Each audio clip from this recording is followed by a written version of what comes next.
Hey, creepy people. This is P&W Haunts and Homicides. I'm Caitlin. And I'm Cassie. Together, we explore stories of the paranormal and true crime throughout the Pacific Northwest. We're just two normal-ish friends who wanted more creepy, local stories. Our episodes start with a tarot reading to help us gain some insight on each topic as we share the facts of the case and our interpretations. Come join us. We've got plenty of wine, laughs, and stories to share. You can find our episodes featuring true stories from infamous as well as lesser-known true crime cases, like the murders in Tunnel 13 and Forest Park. As well as our spooky stories from Pike Place and the Oregon Vortex on Apple Podcasts, Spotify, Amazon Music, Stitcher, and many more. For all of you that are listening, if you have any true crime or paranormal stories that you want us to share, email us at pnwhauntsandhomicides@gmail.com. Have a creepy ass day.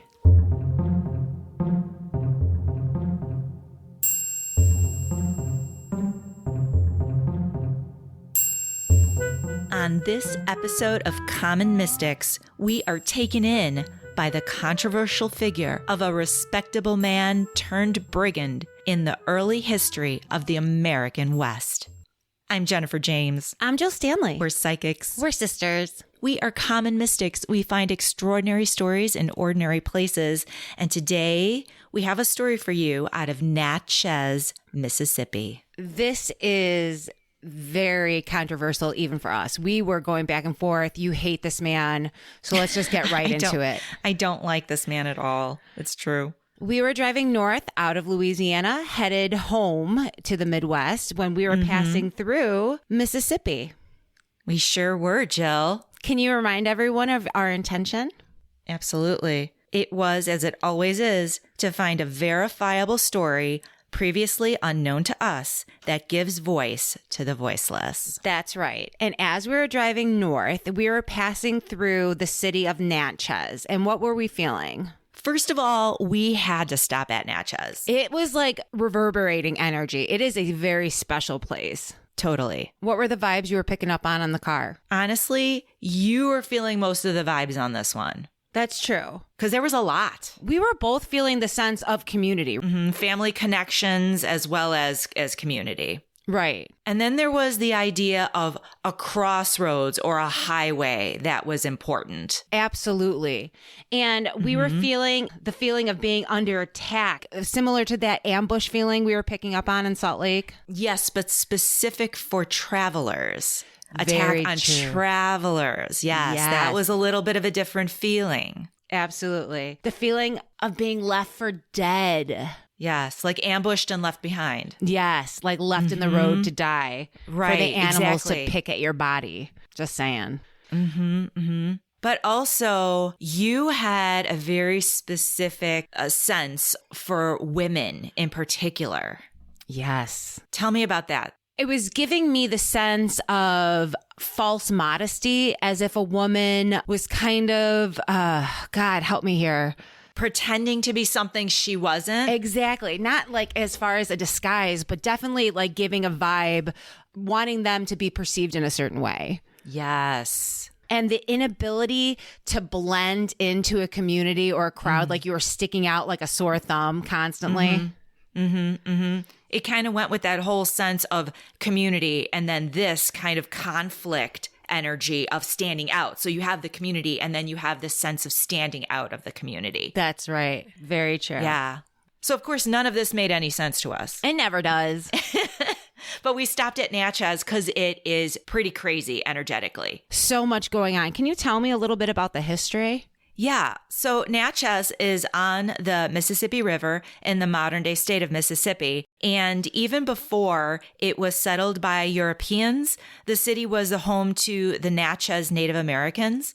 So if you guys are interested in hearing our impressions about the Native American vibes we were getting at the mounds, check out our detours on our Patreon. So Natchez The city itself was a very strategic location, Jill, because it was on a bluff overlooking the Mississippi River, right? That's right. And so because of that, over time, it would become a pivotal center for trade, commerce, and then the interchange of you have Native American culture, European culture, and African cultures in the region. And it was an important center of commerce and trade for 2 centuries. That's insane. It's also notable because of its role in the development of the American West. When I think of like the American Southwest, I never think of what came before it. And this is a precursor to that time of Clint Eastwood movies. You know what I mean? This is what was happening before that. Yeah, exactly. Right. Before the Old West, it had to be established in some way, and Natchez played a part in that. See, because it was the southern end of an important trail. Tell me everything. Okay. The trail, and the word that is used for it is trace, Trace. It really just means trail. And there was an important trail that ran from Nashville, Tennessee to Natchez, Mississippi. It was called the Natchez Trace. It ran 440 miles, like I said, from Nashville, Tennessee to Natchez, Mississippi, and linked 3 different important rivers, the Cumberland, the Tennessee, and the Mississippi. So it's right along these major thoroughfares for trade. Wow. Like every other important route in this country, it was first used by Native Americans, of course. Always. And then, right. And then later the Europeans are like, hey, they're onto something. This is a really important route, right? And so they made it more official, right? And it was traveled by American explorers, traders, and immigrants who would come over on their stagecoaches in the late 1700s and early 1800s. So this is a really well-traveled highway. Yes, to a lot of different people for a lot of different purposes. Yes. Mm-hmm. And you have to remember when we're talking about the late 1700s, this would have been forest and wilderness. So the idea that there is a well-traveled path is really, really important. Absolutely. Mm-hmm. Because if you think of a forest, like the United States during that time, like this is a forested area, it would be so hard to know how to navigate that, especially if you're new to the area. But this has been walked on and developed over, like you said, centuries. So this would have been a little jewel, especially 440 miles from Nashville to Natchez. It would have been major. I also want to say that because this is a forested area, it is under the cover of trees. There's a canopy over it. So if you're at your house, you can't see what's happening on the highway. Ooh, that's a really good point. So I bet it would have been kind of dark then and maybe scary. Yeah, abso-friggin-lutely. Yeah, I'm thinking like Little Red Riding Hood. You know, like that idea of like going through the woods with a basket of goods. Yes. That's a great imagery. Thank you. So the trace was important for a lot of reasons, but one of the reasons was for merchants. And that's because merchants would be taking their cargo by boat through the Ohio River, the Cumberland, and down the Mississippi. But back in the late 1700s, boats couldn't go upriver. So once they took their goods downriver to be sold, then they would have all this cash on them, and then they'd have to make the trek back east home over land. And that would be what the trace was used for? Yes, exactly. So if you were headed northeast, chances are you had a lot of cash on you because you were just at a major trading post. You were just at the marketplace. Exactly. Well, Jennifer, I dare say if I were a ne'er-do-well of the time, I What do you mean if you were a ne'er-do-well? I myself may go to the trace for nefarious reasons. It does seem that if you were a brigand or an outlaw, this would be the perfect place to prey on people who had a lot of cash. Yep. Tell me what you know about the bandits of the trace. The trace was known to be a hideout for bandits and a hotbed for gangs and highwaymen, which makes perfect sense. 100%. According to RedboneNation.com, the Natchez Trace had a bloody history of robbery, of ambush, of murder as the bandits prowled there. So yeah, it appears that it was well known to be dangerous. But there was literally no other options back then. So you pretty much had to go that way. Exactly. So bandits preyed on settlers with full wagons. So you'd have settlers going out west and all of their stuff that they had in their wagons. Yeah, they were moving. They were prey to the bandits who would rob them. But also, like I said, the cash-carrying travelers who had just sold their goods downriver and were now making their way back home east. Can you tell me about Samuel the Wolfman Mason? I can tell you about him, but first let me say that one of my favorite names ever in all of our podcasts so far, Wolfman, he does sound like a shock DJ from the 1970s, just saying. Like he would be on FM radio, like American Graffiti? Something like that. Yeah. Mm-hmm. Well, he is a very interesting person. He is said to have terrorized travelers and operated large gangs of organized brigands. Mm-hmm. He would become this sort of mastermind of robbers. But where did it come from? Do we know anything about his early history? We do, and it's quite surprising, actually. Tell me everything. According to Legends of America, Samuel Mason was born in Norfolk, Virginia, to a distinguished family in around 1739. So his family was not only distinguished, they were connected and they were wealthy. Wow, that is surprising. Yeah, he was a man of means. So how, I don't understand how did he become a bandit, like a notable bandit? Am I skipping ahead? Do I need to slow my roll? That's okay. I just want to say that there was a historian, Lyman C. Draper, who recorded the story of Samuel Wolfman in some of his notebooks. And he said that Mason was connected with the distinguished Mason family of Virginia and grew up bad from his boyhood. Ooh, so they knew he was off. You know what? That's what this one historian said. I mean, he would have had to show some sort of weird signs as a child. You don't just grow up good and then go bad. We do have a family member that grew up bad, and there were signs when that person was a child that were like, that's a little off. A little off there.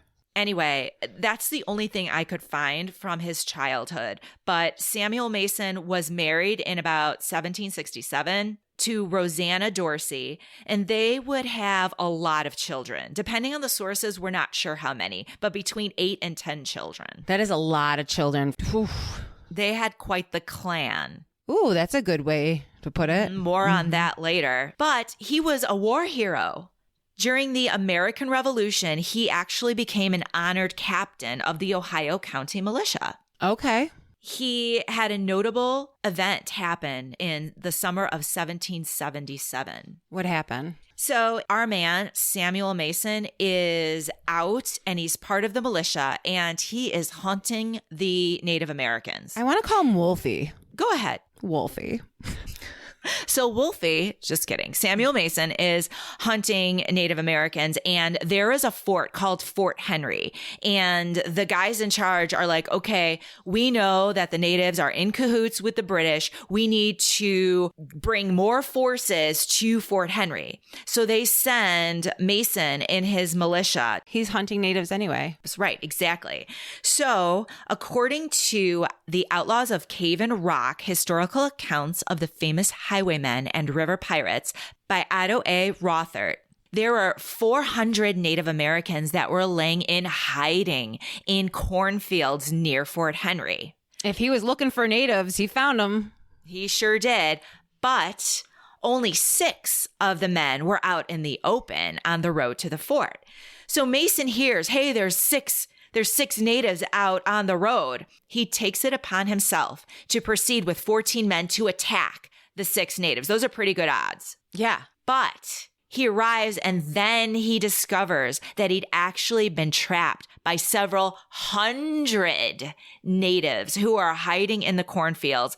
They come out and it was a massacre. And Mason was wounded, but he was able to conceal himself and hide behind a fallen tree until all of the natives withdrew after the massacre was over. Oh my gosh. It's a bloodbath. It was.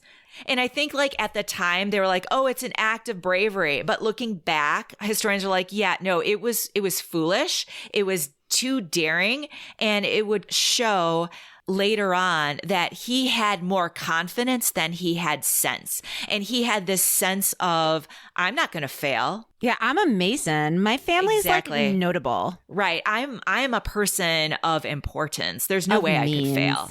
You know who I am? You know who I am?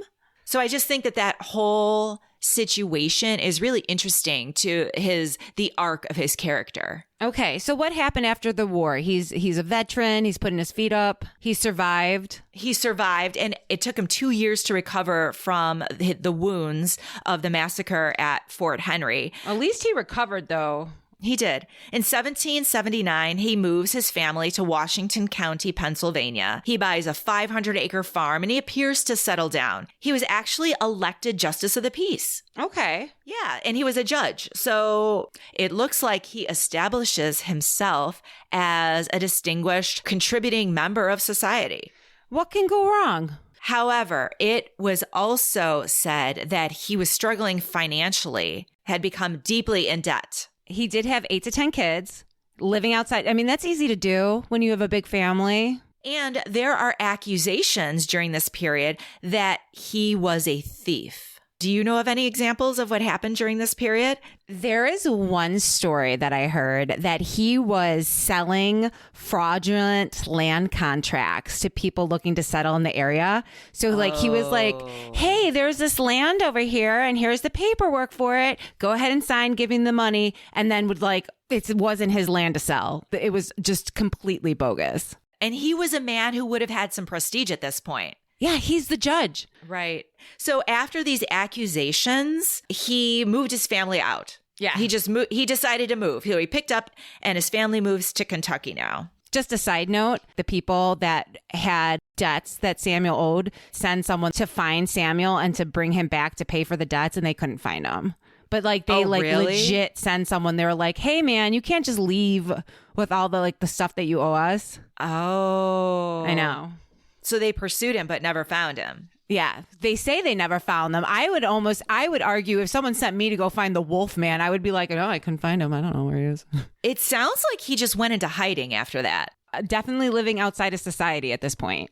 Absolutely. So it's here in Kentucky, Jill, where he goes all bad. Oh, he's all in on the badness? Is he Breaking Bad? Now he embraces it, and he starts to organize his criminal operations. Ooh, what does that look like? He uses his family to help him do this. Like his many sons. It's the business at this point. They're in the family biz. It's the family business. Mm-hmm. Yes, exactly. Throughout the 1790s, they lived in Kentucky along the Ohio River. Mm-hmm. Again, the Ohio River is an important thoroughfare for boats and merchants. So I don't think it's an accident that he shows up there. Absolutely not. So we have evidence that not only was he a thief, but also a murderer. I don't believe a word you're saying. Back it up. Back it up. Where are the receipts?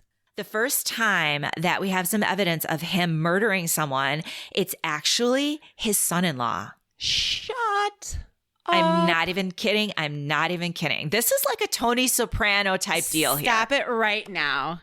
Stop it right now. It actually reminds me more of Michael killing Connie's husband from The Godfather. Yes. That whole archetype of the mob boss. That's what we're picking up here. Yes. All right. So here's how it went down. And this is according to The Outlaw Years by Robert M. Coates. From the outset, it's bad news because his daughter marries a noted scalawag. You know what? I don't know what a scalawag is, but I really think I like them. I really think I would like a scalawag. I think we would definitely be scalawags if we lived back then. I think they're basically ne'er-do-wells. So according to The American Pioneer, which was published in 1843, there were witnesses to the murder and the events surrounding it back in July of 1794. So this is what happened. Let me just break it down. So his daughter falls in love with a scallywag, right? Yes. Loves him. Yes.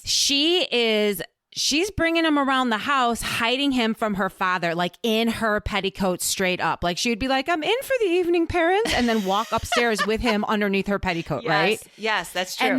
And that's how she would leave in the morning. She'd be like, oh, what a wonderful day for a walk. And then he would be under her petticoat as she leaves. Right. So after Samuel Mason gets hold of like, she's with this scallywag and she's like, oh my God, I love him, Dad. I love him so much. We're going to be married. Right. He's like over my dead body. Right. And then so they escape. They run away. Right. They like are like, oh my God, my dad's going to kill me. I just need to stick up for Samuel Mason here because her boyfriend is a guy who is a known criminal on the run from like the Carolinas somewhere. And he has this strange, he has this strange Freddy Krueger glove. Do you remember that? This Yes, is weird. he does. But he has this like knife glove that he somehow fashioned, right? Way ahead of his time, by the way. Way ahead of his time. That he would like use it as a weapon. Things.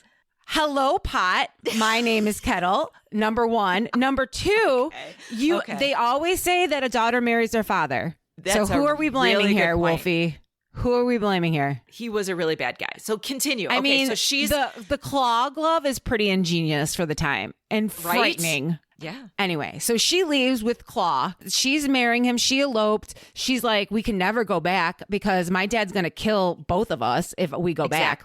Exactly. But then she gets word that, you know what? Daddy was a little rash. He understands. Right. He's going to go, but he's going to welcome him now. Let's bring in the son-in-law. Let's welcome in and throw a party. Yes. May you have many, many children. Bring them on home. We're going to do it up right. It's a shame you had to elope. So they have this reception. It's beautiful. It's big. Everyone's dancing. It's like a rockin' time. YMCA. And then outside of the reception hall, three of her brothers, Samuel's three of the sons are waiting. So when the party's over or when he like goes outside for a cigarette or whatever, they kill the bridegroom. The scallywag is gone. Gone. Can you imagine? I cannot imagine what the daughter was thinking. I can't. I would have kept the glove. So that is the first murder that has been attributed to Samuel Mason. Now, I want you to note that he really didn't kill anybody himself. He had his sons do it, just FYI. Exactly. He didn't get his own hands dirty. So they're still living along the Ohio River, right? This is another thing he done his family dirty on. He was using the women in his family to lure people from stopping on the river. So what do you mean? Yes. What do you mean? So they're going along the Ohio River. And like we said, people were traveling the rivers to get to the west. There would be like a small island in the river or just off the banks. He would stage the girls in his family, whether it be his daughter-in-laws or his daughters, to look like they were in distress, like they were like abandoned or their ship was broken. They were bait. So people would stop, like Good Samaritans would stop and be like, hey, girls, what can we do to help you? And then the men in the family would ambush them and steal their stuff. Wow. I think you're going to see a theme of how he mistreats the women of his family, of his own family. Just saying. Yeah. Starting with the poor girl whose husband died or was murdered. It's awful. So they don't stay in Kentucky for very long. They actually bad move. memories. They move their headquarters further downriver to Cave and Rock on the Illinois shore. Now, by this time, Samuel Mason has gathered even more followers, and they base themselves. This whole big clan, this Mason clan, is based now at this place called Cave and Rock. It is a literal cave in a literal rock. Okay. Okay. I can see why they named it that. That makes total sense. So, but once again, it was all a ruse. See, people are starting to know that Samuel Wolfman Mason is a robber and a brigand, and you should steer clear of him, right? He's starting to make a name for himself as a notorious outlaw. So he takes on an alias as Wilson. And there was a sign on the cave that said Wilson's Liquor Vault and House for Entertainment. Wow. Now, would you stop? Well, the liquor vault, yeah. You got to make a pit stop. Well, this is my question. So Cave and Rock became like a lion's den off a modern day highway. Is that what you're saying? What do you mean by that? You don't know what I'm talking about? Our listeners won't. Okay, so Lion's Den is like a nasty adult store that's like off of like every highway in this country. I don't know if it was like a lion's den. Well, what's the entertainment? I guess it would be girly entertainment. It was absolutely girly entertainment. It was his daughters-in-laws. Oh, Jill. Yes, I'm telling you. Oh. That's who he was. He's going to bring in the family. Gross. So Mason and his men would welcome the riverboat travelers to rest and eat and partake in the girly entertainment. And while these visitors were, quote, enjoying hospitality, unquote, Mason's men would be going through their supplies and pretty much taking anything of value. But another thing is, not only was Cave in the Rock a place for like honest travelers to stop, but it was also became like a beacon for bandits. So other bandits that would be like, we need a place to like hang out and chill, they would go there just to be a part of that racket with Mason. Right. Historians agree that Cave in Rock became a place where people would be murdered too. Tell me. There are some notorious characters who show up here around 1797. Tell me everything. A couple of them are called the Harp brothers. Joshua Harp and Wiley Harp. We're just going to refer to them as Big Harp and Little Harp. Am I Big Harp and you're Little Harp? That'll work. Okay. But these guys were really bad, Jill. Worse than us. I mean, they didn't just like overeat and like yell at each other. How can that be? Tell me everything. Oh, these guys were really sick. They were the type of people who would kill just for fun. It's actually said that these brothers murdered between 39 and 50 people, although that count does not include African Americans because back in the late 1700s, they weren't even considered. That's an insane.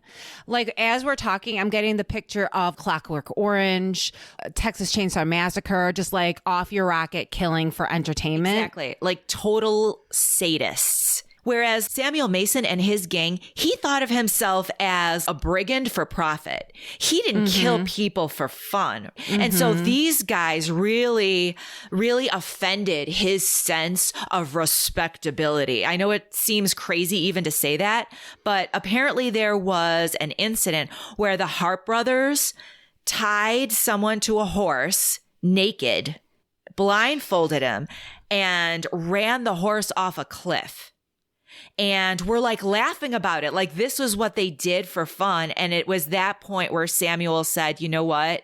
You guys need to go. Well, it's pretty bad that Samuel Mason Wolfie is the one being like, you know what? You guys just went a little too far. Yes. In 1799, Mason's band of bandits was forced to leave Cave in Rock because they were being hunted there by bounty hunters. Yeah, they had quite the enterprise there. So now everyone's taking notice and they're like, well, if you want the robbers, they're at Cave in Rock. They have to leave and they move their operations even further downriver. They end up at Natchez. They sure do. They follow the Ohio to the Mississippi and end up in Natchez. You know what, John? They like the trace.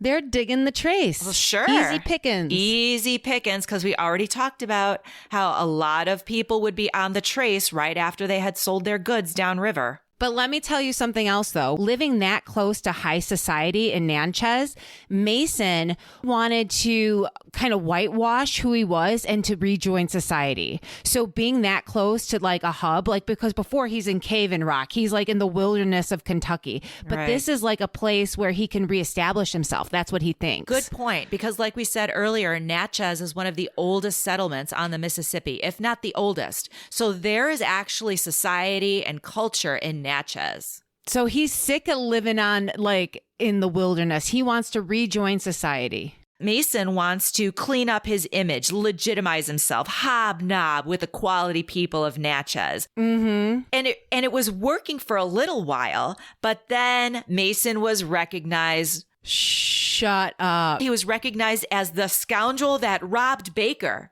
I don't know who Baker is, but apparently Baker was robbed and someone recognized was Wolfie, Samuel Wolfman Mason, as the guy who robbed Baker. And so there went any hopes for Samuel to legitimize himself. So what happened? Well- so he's just like, he robbed Baker. Then what happened? Well, he was put into jail and he was charged with the robbery against poor Baker. He was convicted and he was publicly humiliated. Tell me how. Well, he was lashed. He received 39 lashes publicly. Why not 40? Why not 40? Good question. I don't know. Apparently they drew the line at 39. Okay. Anyway, and then he spent 12 hours in the town pillory. What's a pillory? The wood with the hole for the head and the hole for the wrists. Oh, yes. And the outlaw has to put their hands and head in the pillory, and then they have to stay there for an extended amount of time as public punishment for their crimes. Oh my gosh, that would suck. No, so this completely backfired. This is 180 degrees from what he wanted. This is not the result what he wanted. Whew. He claimed he was innocent the whole time. Did when he? when he was in the pillory, he was saying, I'm innocent, like 12 hours of being like, ain't me. Really? He's like, I don't even know Baker. Really? That's what he said. But he said the bitterest part of the punishment is that all the people of high society Natchez were like gawking at him. So he was like a public embarrassment. Right. So it wasn't even like, he was like a joke. He takes no responsibility for his actions, and he's just embarrassed. Okay.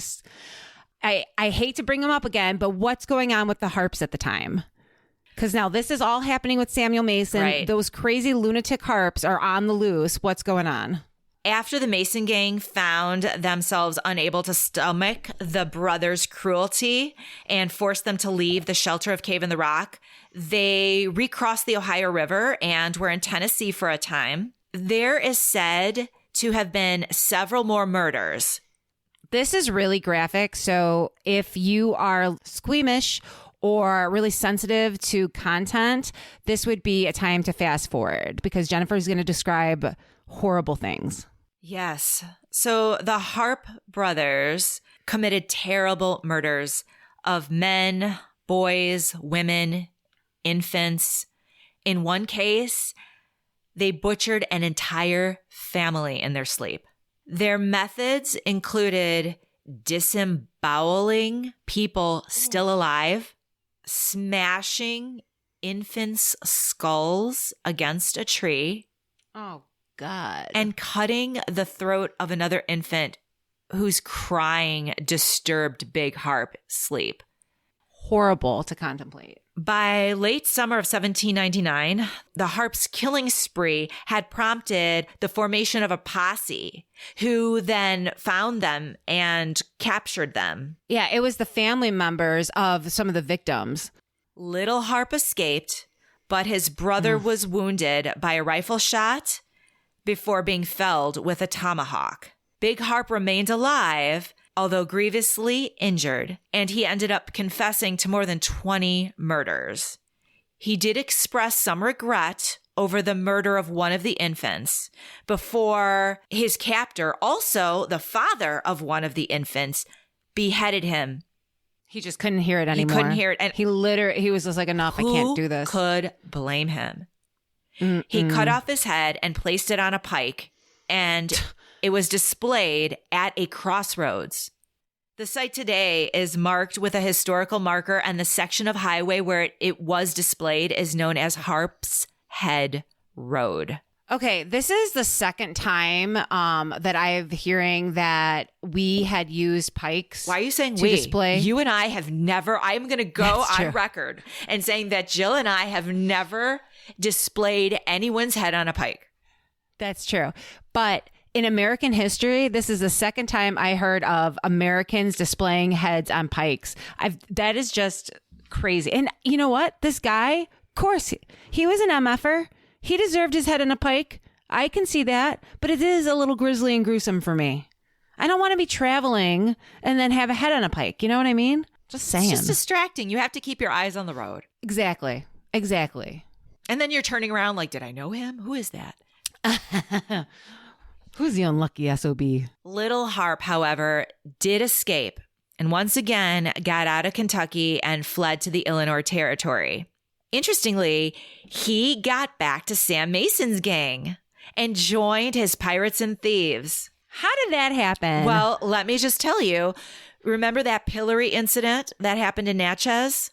yeah. After that, Sam Mason gave up any hope of going back to society and was all in as like mob boss. Yeah, but he didn't like Little Harp.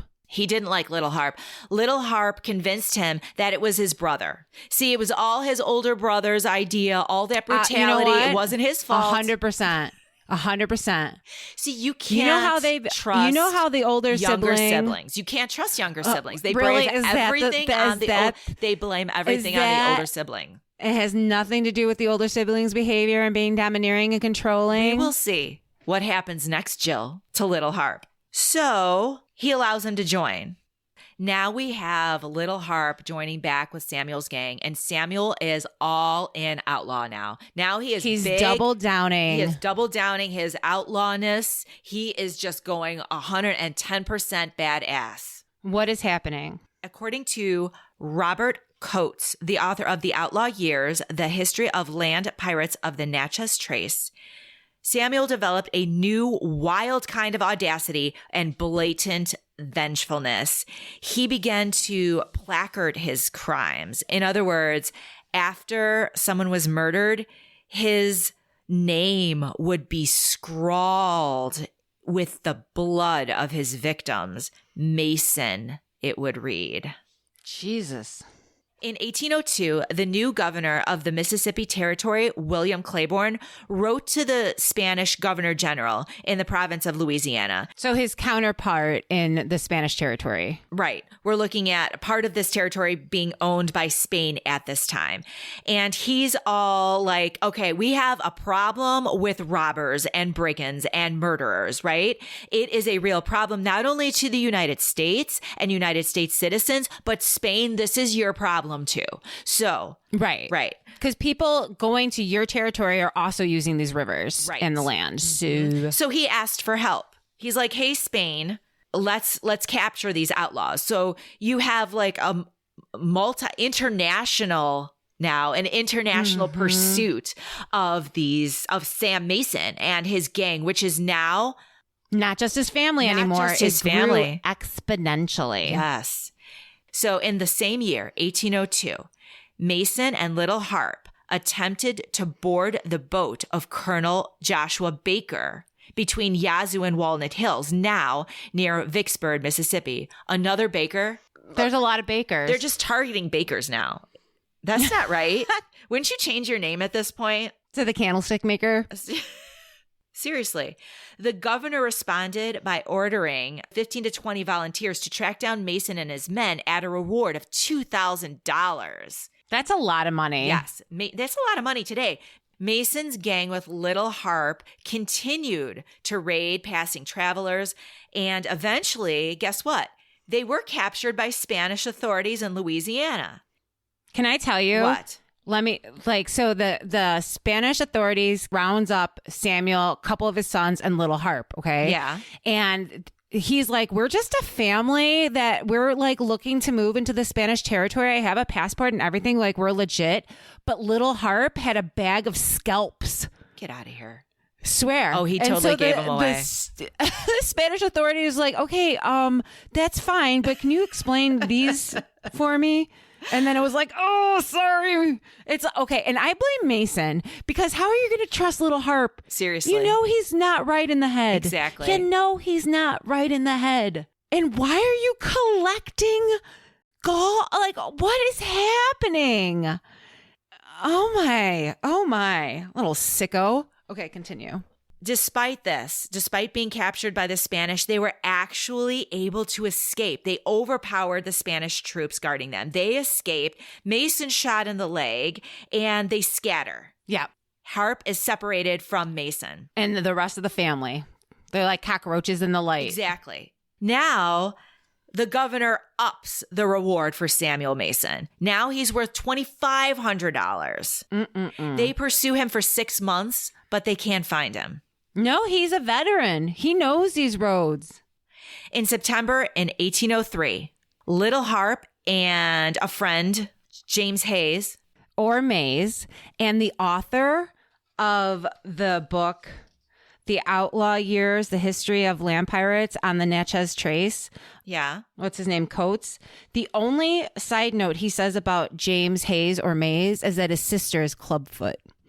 what the hell? I just think it's a rude detail. It is a rude Why detail. are you bringing his sister into this? I'm telling And it's you.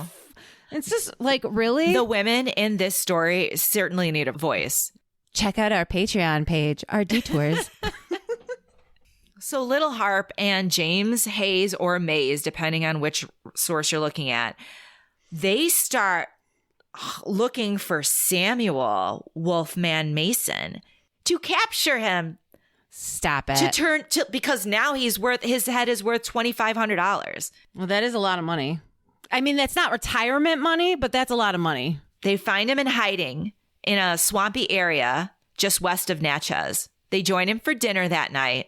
After dinner, there's Little Harp, there's James Hayes or Mays, whatever his name is. Talking about his club-legged sister. They're relaxing, maybe having a smoke. All of a sudden, they take out a tomahawk and chop off his head. Ugh. They just chop his head off. That's not subtle. No, I think that he would be like, hey, do you have a match? And so Samuel's like, well, let me look. And then someone like the other one comes up behind him, gets the tomahawk. And then they add insult to injury. They take his head and they preserve it in blue clay to prevent it from spoiling. That's just practical. It could be in anyone's head. So you think they wanted to preserve it so that they could show that it was Samuel Mason? Yeah. Be like, don't you recognize this man from the pillory? So then the two of them, they're outlaws too. So they get in disguise because now they have to pretend that they're legit and they want to collect this money, right? So they disguise themselves. They return to Natchez with Samuel's head to claim the $2,500 reward. However, they're recognized, they're arrested, and they're tried in federal court and found guilty of piracy, and they never do collect the reward. Instead, they're hanged in Greenville, Mississippi in 1804. How do you like that? No pikes. No pikes. Everybody gets their just desserts. Whose voice? Who's the voiceless? I don't know, Jill. Jennifer, you know. I know you want to give voice to Wolfie. It's not that I want to give voice. It's that we make a contract with Spirit, and this man's voice was loud and clear, and he wanted us to talk about him. Tell me why. Well, he is reaching out in spirit because he still wants to be a respectable man. He thinks that some of the conflicting historical accounts of who he was and what he did is really unflattering. And he wants to be like, I wasn't that bad of a guy. You bring up a good point. There is a lot of controversy surrounding the history. There are some historians who talk about how he was respectable and not as bad as some murderers, such as the Harps. And then there are others who paint him in a different light. But he's 100% right.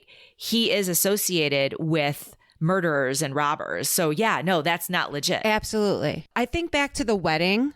Yes. About how he had his son-in-law killed. Yes. And it was his sons that actually killed. Yeah. So, I mean, maybe he wasn't killing. Yeah, he may have not have gotten his hands dirty, but he definitely is culpable. It sounds like he wants the sort of romance associated with that archetype of the mob boss, Al Capone, the Tony Soprano, the Al Capone, Vito Corleone. Yes, that sort of guy who can go to the opera, who can get all dressed up and have a nice dinner at a restaurant. He never had that.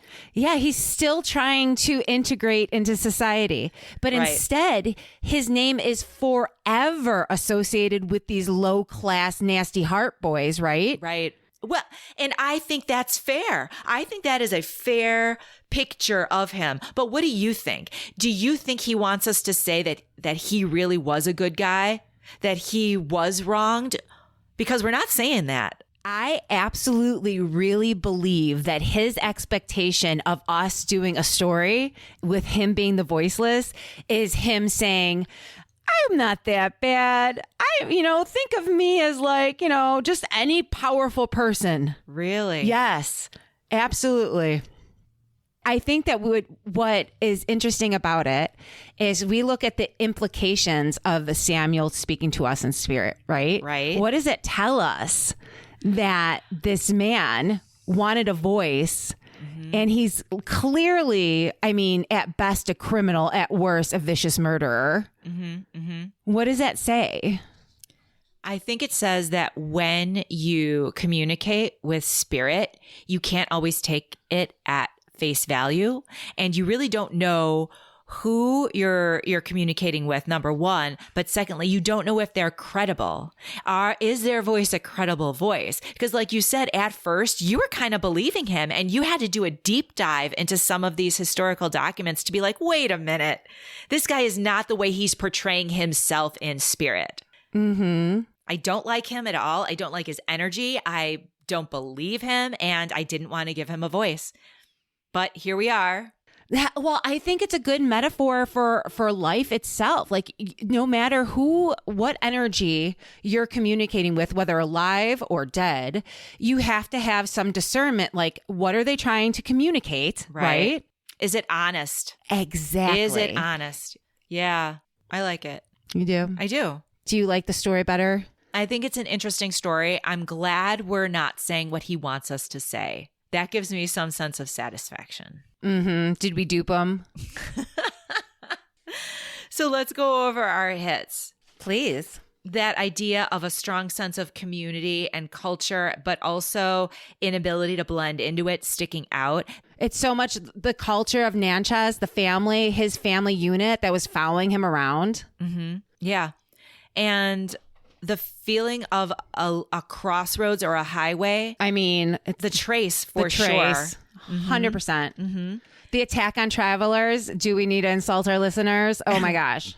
Being left for dead. Hello. Which they would have done to a lot of their victims. Ugh. Definitely the Harps did. Sure.